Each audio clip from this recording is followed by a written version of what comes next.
Olá, queridos estudantes! Bem-vindos para mais uma aula de filosofia. Sou o professor Hélio e estou aqui nesse momento, nesse cenário maravilhoso. E agora, olha só, vocês já viram falar um pouco da filosofia política? A linha de pensamento lá da modernidade? Isso mesmo. Agora a gente vamos entrar, falamos filosofia antiga, medieval e agora o pensamento político. É claro que nós não iremos trazer à tona todos os processos, todos os pensamentos, todos os pensadores desse período, não. A gente vai trazer os principais, a partir daí vocês terão a oportunidade de seguir em frente com a busca do conhecimento, ou seja, vocês vão e poderão rechear mais aquilo que vocês estão aprendendo aqui nas nossas aulas, ok? Então vamos lá, olha só, tudo que nós vamos falar às vezes tem um processo histórico, mas é de âmbito filosófico, ok? A gente vai fazer essa análise, verificar, né, qual o período e logo mais nas próximas aulas a gente vai mudar de tema. Vamos lá? Agora para a nossa aula de hoje. Então essa aula está bem recheada, ó. Temos 5 subtópicos, né? Filosofia política moderna. Aí, galera, ó, falaremos de Maquiavel e Hobbes. Lembram que na aula anterior falamos ele aqui, ó. Ele era o separador da Idade Média e da modernidade, ó. Ele ficou bem no meio. Uma nova forma de política é o pensamento dele. Rompimento entre Estado e religião. Fizemos só um aparato agora e além. O pensamento político de Maquiavel, o que ele vai dizer? O que ele fez para se romper, né? O pensamento político de Thomas Hobbes, tá? Aqui a gente pode até acrescentar, ó. Opa, desculpa, Thomas. Isso aqui sai. Thomas Hobbes. Vamos ver um pouquinho de cada um, tá? Uma introduçãozinha. Uma foto figurativa deles. Então, assim, é uma nova roupagem, tá? Então agora nós estamos num período moderno. Sairemos... Ó, vou trazer para vocês uma ideia. Eu poderia até falar no final da aula, mas veja bem. Na filosofia antiga, né, e até a Idade Média, e na modernidade, a gente se analisou alguns sistemas políticos. Qual o melhor? Aí, na contemporaneidade, nós iremos analisar, no âmbito da filosofia, nós, os pensadores, as pessoas que discorreram, como se está se comportando os sistemas políticos. Ou seja, antes se falava qual o melhor, agora estão analisando como se comportam, como que está acontecendo, o que eles fazem, os líderes, etc. Ok? Então vamos lá para a nossa aula de hoje. Bem-vindos a todos.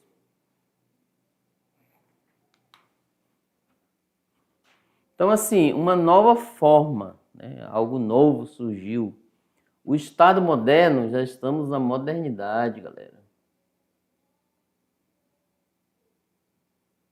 O Estado moderno, ele configurou-se pelo monopólio de fazer e aplicar as leis, cunhar moedas, recolher impostos, gerir a administração dos serviços públicos, ter um exercício e ser o único a deter o uso legítimo da força, tá? O poder,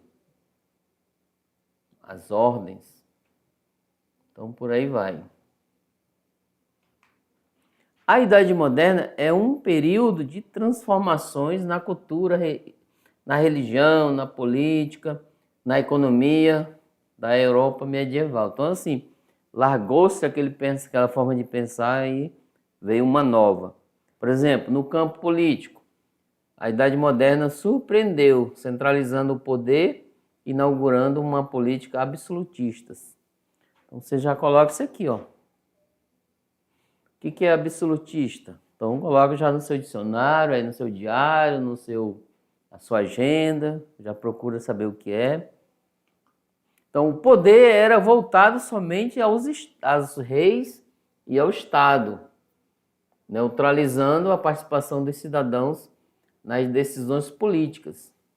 A nobreza, por exemplo, detinha privilégios econômicos, jurídicos e sociais, sobrando ao povo impostos e retaliações. Olha só,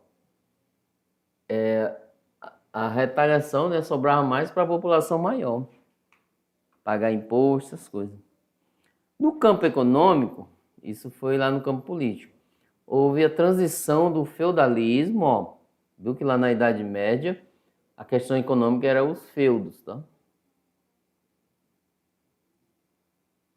Para indícios de capitalismo. Olha só, galera. Iniciou-se a forma de pensar que é o capital. Capitalismo. Como as riquezas provinham das conquistas, a Europa envolveu-se em políticas mercantilistas.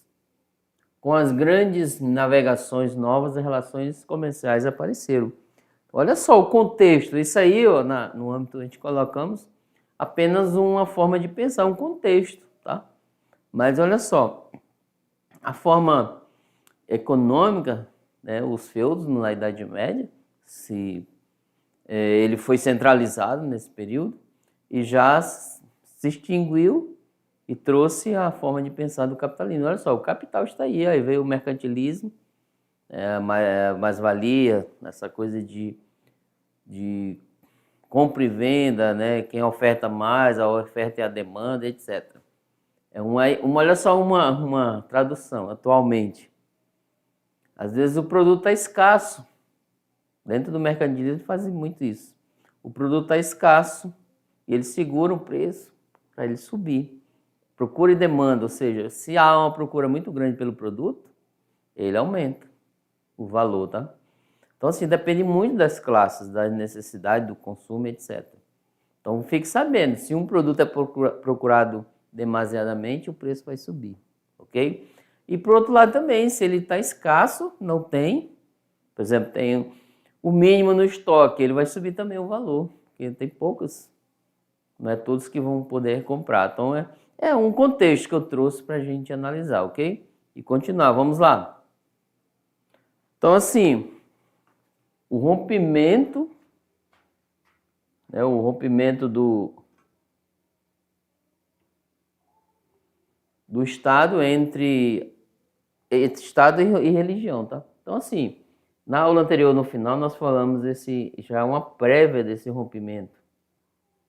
Nós trouxemos a ideia, né, a questão do Maquiavel, um filósofo. O Estado desvincula-se, ele separa, ó. Coloca aqui, separa da igreja através de uma nova forma de governo. A sociedade começa a limitar, o poder do Estado através de quê? Um conjunto de normas. Então, existe as regras, olha só. Regras. Revoluções são evidenciadas. Então, começaram a surgir, né?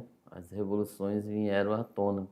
Ao fim da Idade Média e início da Idade Moderna, trazendo novas ideias, né? Novos ideais à sociedade, iniciando direitos individuais e coletivos.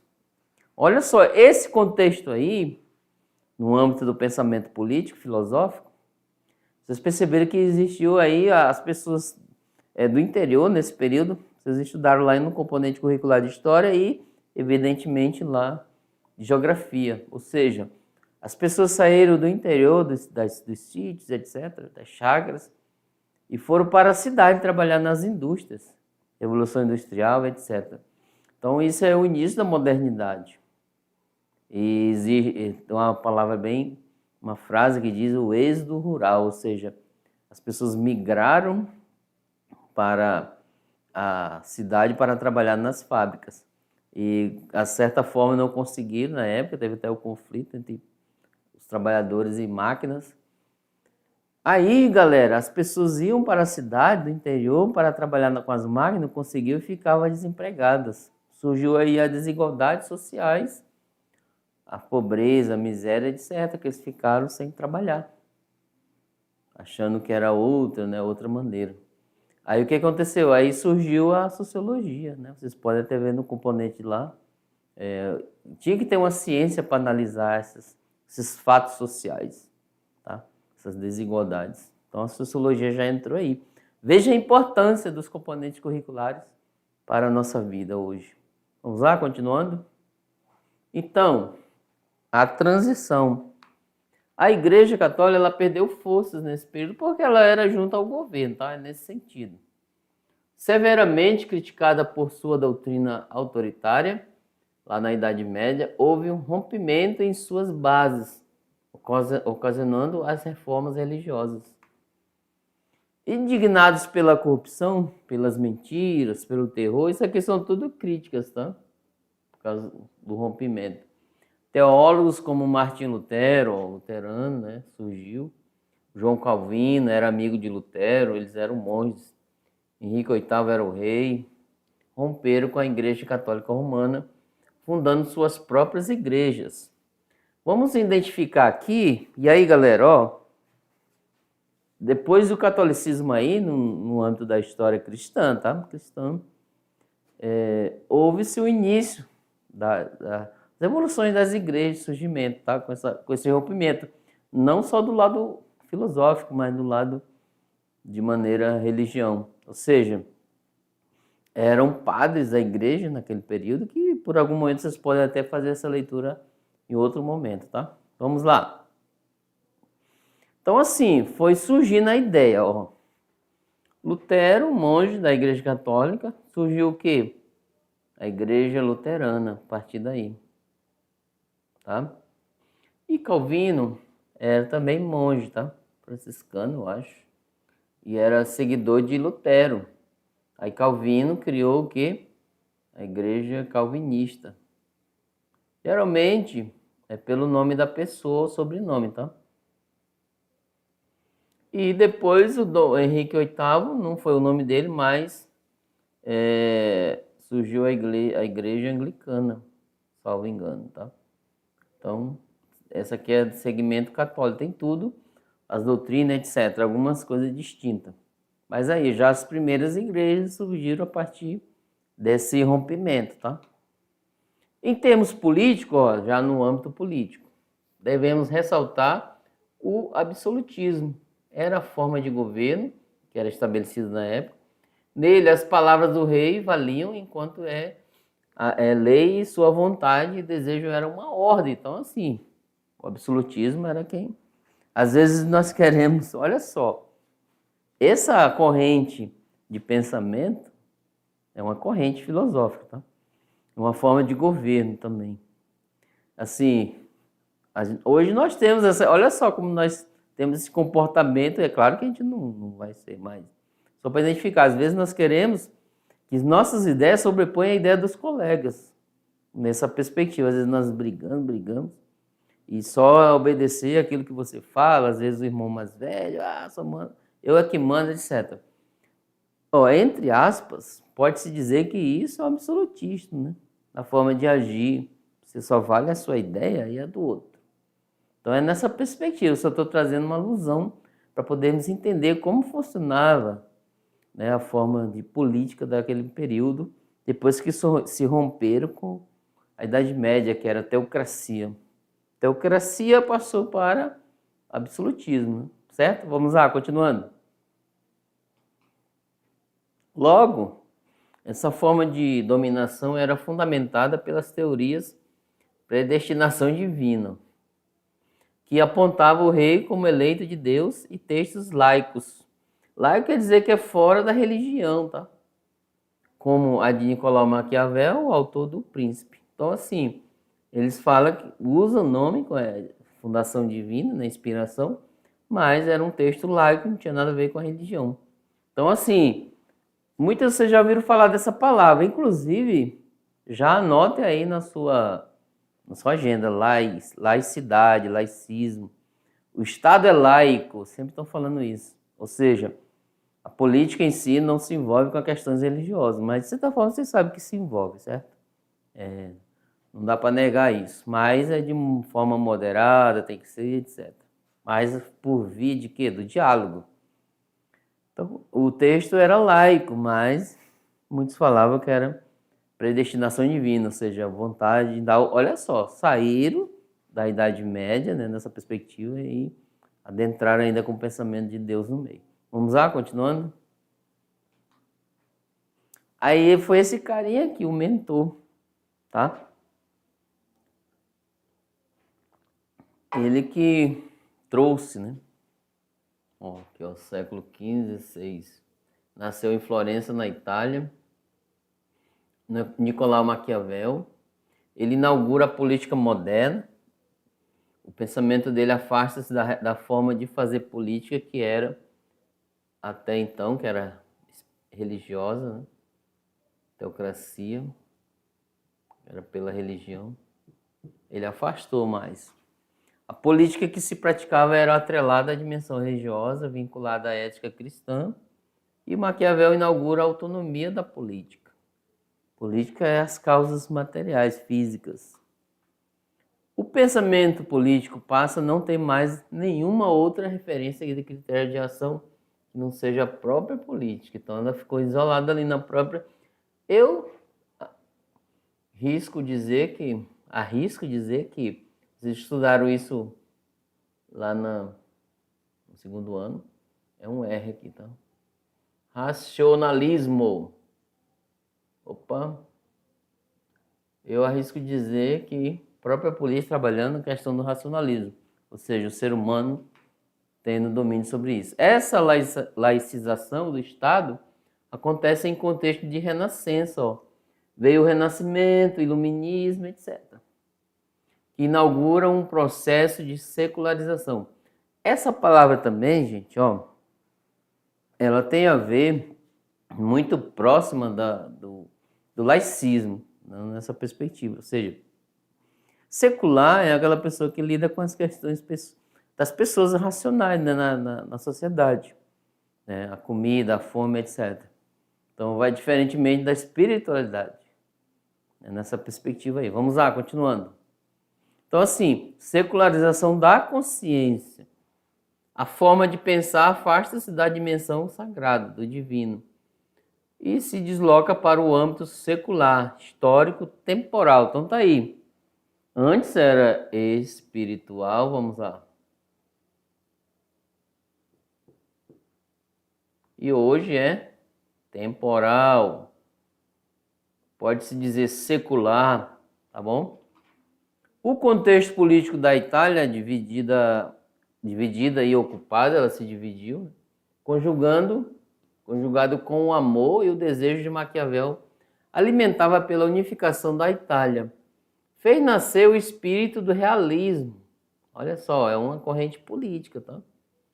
Que filosófica também, que busca as ações tendo em vista o fim almejado. Gente, aqui, ó, qual é a frase que eu falei na aula anterior? Ó, tendo em vista o fim almejado. Então, vou só escrever aqui, vou numerar, só abreviar. Então, os fins, faz o quê? Justificam os meios. Então tá aí. No âmbito político, a boa ação é aquela que realiza o seu objetivo. Nas obras, O Príncipe, mais conhecida como, e também comentários sobre a primeira década de Tito Livio, Maquiavel desenvolve suas ideias republicanas.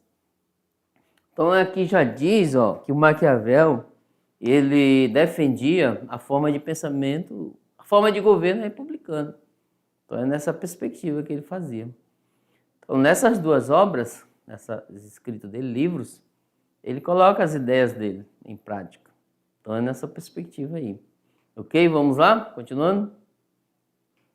Então assim, república do latim, né? Res, que é coisa, portanto coisa pública. Republicano é o governo que expressa a vontade popular e que está voltado para o bem comum. Olha aí, galera, interessante, viu? Na obra O Príncipe, no livro, Maquiavel parece defender o absolutismo e o mais completo imoralismo. Parece, né? Uma frase dele: é assim, é necessário a um príncipe para se manter, que aprenda a poder, né, ser mal e que se valha ou deixe de valer, se diz segundo a necessidade. E aí, pessoal, vem aqui comigo. E aí, que frase é essa? Essa também traz à tona a questão da frase atribuída a ele, que eu expliquei na aula anterior, que não é especificamente ele escreveu no pé da letra essa lei, mas lá no capítulo 8 de O Príncipe ele fala muito sobre isso, tá? Essa perspectiva de os fins justificam os meios. Então ele fala, é valer-se de ser mal para poder governar um povo, às vezes tem que se usar a medida da força. Então esse é o que ele escreveu aí, tá bom? Então às vezes ele precisa ser mal, né? Por isso que alguns falam, é melhor ser mal do que ser bom. É mais respeitado. Vamos lá, continuando. Na obra Comentários sobre a primeira década de Tito Livio, temos o seguinte pensamento. É maravilhoso como cresceu a grandeza de Atenas durante os 100 anos que se sucederam à ditadura de Pisístrato. Contudo, mais admirável ainda é a grandeza alcançada pela República Romana, depois que foi libertada dos seus reis. Publicamente ele já defende a questão da República. Na primeira obra, a ação do príncipe visa a conquista do poder. A maioria é assim mesmo, e mantê-lo a qualquer custo, olha só. E na segunda, alcançada a estabilidade, seria possível desejável instalação do governo republicano. Então tá aí. Então ele coloca 2 passos para a questão da república. Olha, a primeira, né, o príncipe, né, o rei, que conquista o espaço, o poder dali, e a segunda é manter aquele governo republicano, impor uma espécie de governo. Assim que aconteceu, nós falamos lá da filosofia política antiga, lá com o período socrático, o sistema otomano, né, Roma ela foi tomada, o Império Romano, e vieram outras pessoas dominadoras com outras ideias e outra forma de governar. E Platão escreveu um pouco, até criticou, por causa disso, a democracia. Ele, Sócrates e outros. Vamos lá, continuando? Então aí, galera, ó, virtu e fortuna, né? O que quer dizer essas duas frases, né? Essas duas palavras, quer dizer, desculpa. Virtu e fortuna. Para descrever a ação do príncipe, Maquiavel usa as expressões italianas virtu e fortuna. Virtu significa virtude, no sentido grego de força, valor, qualidade, de lutador, de guerreiro, viril. Príncipes de virtu são governantes especiais, capazes de realizar grandes obras, provocar mudanças na história. Então tá aí, ó, vocês, por exemplo, o pai, uma analogia, né? O pai de vocês, eu quero que meu filho seja um filho virtu. Então tá aí, ó. Ter essa liderança, ser capaz de virtuoso e de seguir à frente, ó. Você é uma pessoa que poder ajudar a sociedade, que ali onde eu moro, onde vocês moram aí, e a sua família, que legal, e ajudar a si mesmo. Então é o virtus. Estou trazendo a ideia, mas era para o governante, mas você vai governar, se não for governar alguma situação, ou pessoas, mas vai governar a sua vida, certo? Continuando, vamos lá. Logo, não se trata do príncipe virtuoso segundo os preceitos da moral cristã, ok? Mas daquele que tem a capacidade de perceber o jogo de forças da política para agir com energia, a fim de conquistar e manter o poder. Então tá aí, não é, esse pensamento virtus não é cristão, mas temporal, tá? Fortuna, ele falou virtus e fortuna, certo? Fortuna, em sentido comum, significa acúmulo de bens, riqueza. Sua origem é a deusa romana Fortuna, que representa a abundância, mas também é aquela que move a roda, a fortuna, ou roda da sorte. Fortuna significa ocasião, acaso, sorte. Para que agir bem, o príncipe não deve deixar escapar a ocasião oportuna. É como alguns escritores mencionam essa questão como se fosse a raposa. não deixa passar a oportunidade. Então a fortuna é nessa perspectiva de você agir em momentos oportunos. Olha que legal, ocasional, acaso. Então é como se fosse, ele tem a virtude, o virto, né? A garra, a capacidade, tem aquele interesse, o ânima nesse sentido, não espiritual, mas de seguir em frente, racional, segundo o pensamento, ok? Continuando, é lá. Então, assim, de maneira, né, de nada adiantaria se virtuoso, se ele tem um virtus, se o príncipe não soubesse ser ousado. Olha, galera. Então, quer dizer que fortuna tem ousadia, mas precavido para aguardar a ocasião propícia, aproveitando o acaso ou a sorte das circunstâncias. É um escrito dele, né, que a Aranha coloca aí, Aranha Martins, nessa perspectiva. Vamos trazer um exemplo bem interessante. Olha só, você tem essa virtus, né, vontade de fazer uma faculdade. Dá um exemplo que, queira ou não queira, uma faculdade onde as pessoas aspiram muito pelo status ou financeiro, porque ama, etc. Questão da medicina, muitos aspiram isso. Vocês têm essa virtude, essa garra de querer. Só que nada adiantaria se você não usar a ocasião. Olha, está lá a proposta de inscrição, eu tenho que aproveitar essa oportunidade. Não posso deixar passar. Então, as oportunidades, de certa forma, eu estou fazendo uma analogia do pensamento político de Maquiavel para o nosso dia a dia. Claro, no âmbito político não, mas no âmbito de pessoal, tá? De realização. Tá? Professor, não tem nada a ver. Vamos fazer essa analogia aqui para ver o que acontece, tá? Então, assim, as oportunidades, elas vêm passando. Então, se você tem virtude, né? Eu tenho vontade, mas tem que ter a oportunidade de perceber que é a fortuna de agarrar aquilo. Ó, é isso mesmo. Então, vamos lá. Esse é o líder, tá? Ele fala, voltando lá. A fortuna de pouco serve sem a virtude. Então, pode dizer que as duas andam juntas, pois pode transformar-se em mero oportunismo.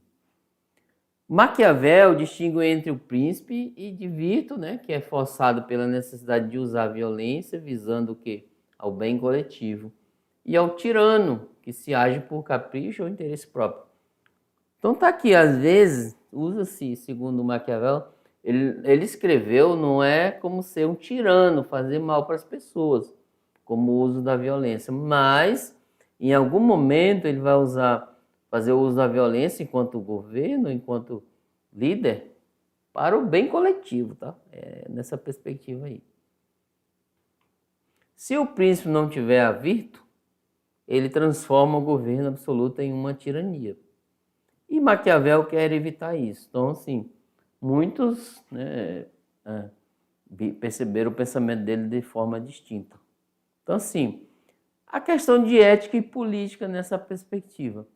A ação política não deve orientar-se por uma hierarquia de valores dada antes, tá? A priori está aqui, ó, já anota aí, eu falei. É antes. A nova ética analisa as ações tendo em vista as consequências, que é, em latim, posteriori, que é depois. Os resultados que são alcançados na busca do bem comum. A nova ética estava centrada nos critérios da avaliação do que é útil à comunidade.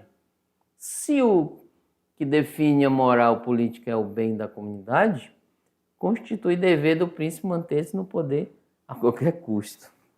Então tá aí, né, essa informação dele nessa perspectiva, veja bem. Então, os resultados que eles vêm alcançar, eles são analisados. Então, eles vão ter que ser ingeridos, né, pelo administrador, pelo fato de que ele está administrando aquela sociedade. E em muitos casos, muitas vezes, eles têm que fazer em prol da sociedade, fazer o uso da violência. Então, nessa perspectiva, vocês podem dar muitos exemplos. Qual é o de vocês aí? Não vou falar não, mas eu quero vocês... Tenta achar um exemplo desse pensamento. Só voltando lá. Olha aí. Então, assim, O que define a moral, né? A avaliação a nova ética é ver o que é útil para a comunidade. E se o que define a moral política é o bem da comunidade, então o príncipe pode fazer qualquer custo ficar no poder. Agora vamos pular um pouco, sair um pouco daquela transição de Idade Média e Idade Moderna e chegar na propriamente moderna, que é Thomas Hobbes, contratualista aí, ele nasceu no século XVI e ultrapassou o século XVII. Nasceu em Westport, na Inglaterra, em um período de guerra, olha só, é um período de conflitos. A sua teorização do absolutismo tem raízes do terror gerado pelas guerras que ensanguentaram na sua época, etc. Então foi uma pessoa que viveu um período muito complexo. Imagine crianças no período de guerra.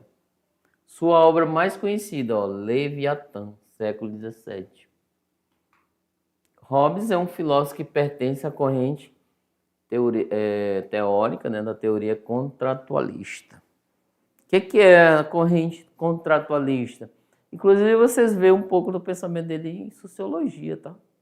No âmbito social. O contrato social é assim.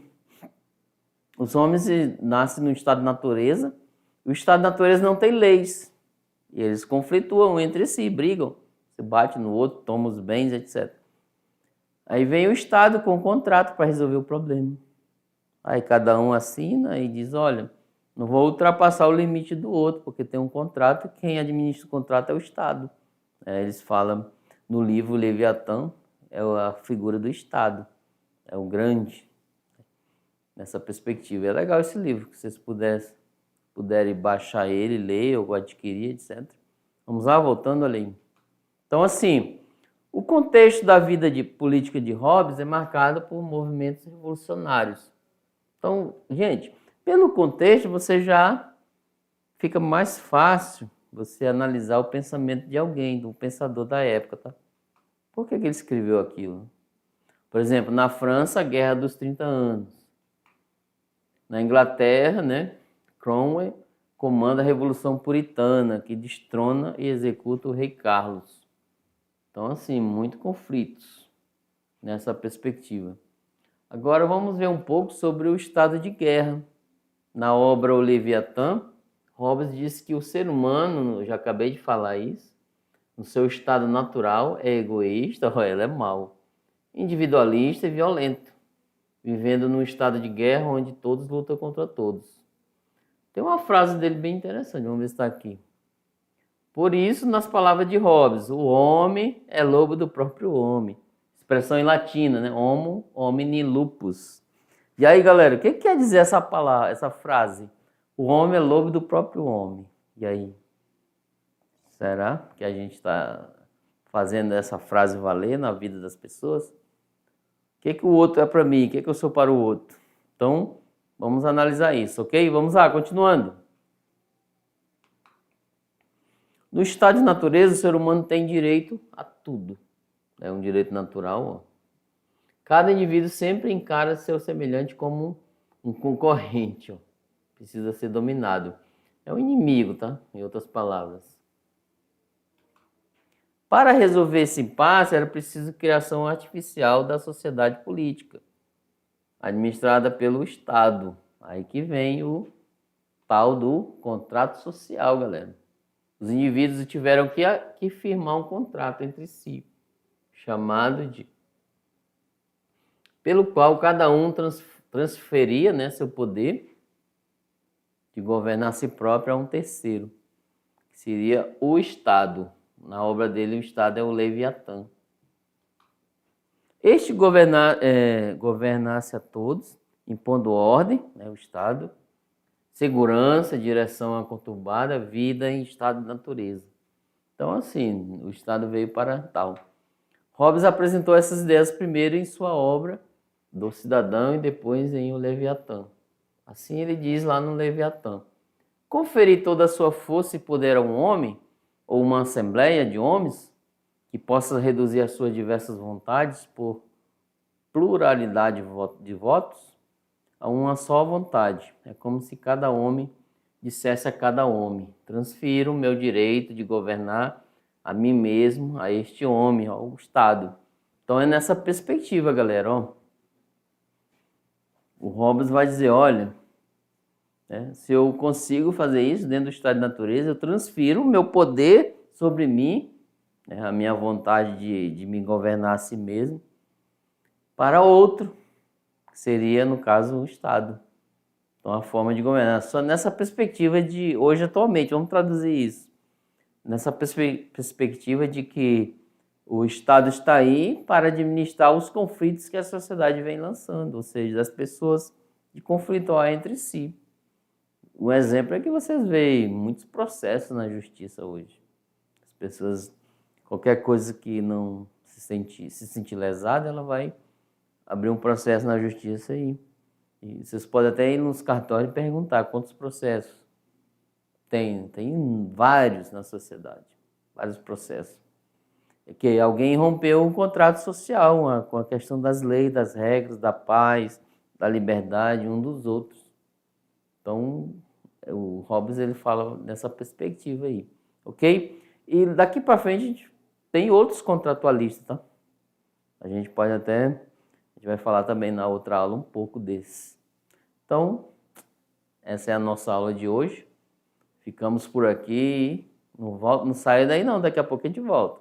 Até mais, tchau, tchau.